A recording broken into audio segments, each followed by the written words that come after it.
Hey everybody, it is a Tuesday and I'm in front of a local bar in Bed-Stuy recommended by locals called Wonderville. They have arcade games there that you can play for free, and some of these arcade games were invented by the locals here.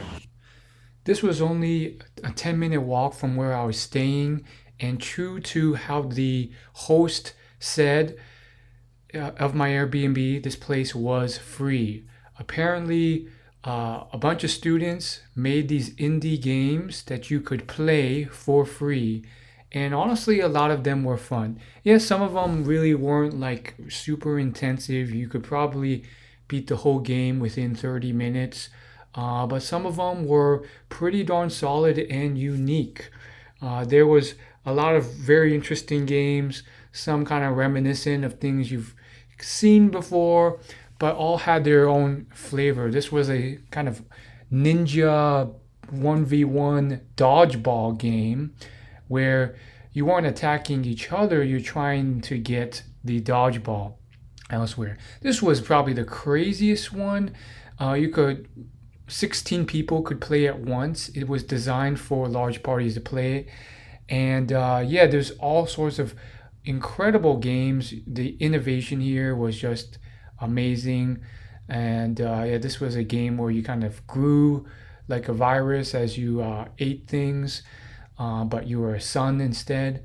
So the whole experience was great. It was also deserted, not a soul in there except for one or two other people.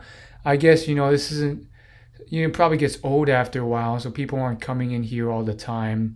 You come here once or twice. This was my favorite game. It was very reminiscent of a similar game I picked up at humblebundle.com once, but it was a classic fighter game. And then this was a game I never really understood, some type of Pong game that I could never really play well.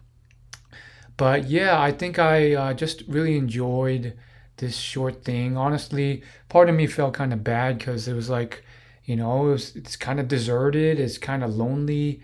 This is all I'm going to do tonight.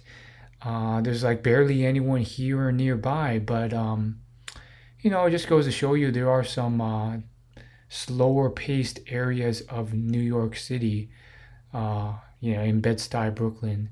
So yeah, the outside of this place was a bit sketchy, but the inside was pretty darn cool. I had this place to myself for about an hour and a half, and that was it. It's pretty cool. And this is probably the coolest one, Hair Na. Check it out if you're here.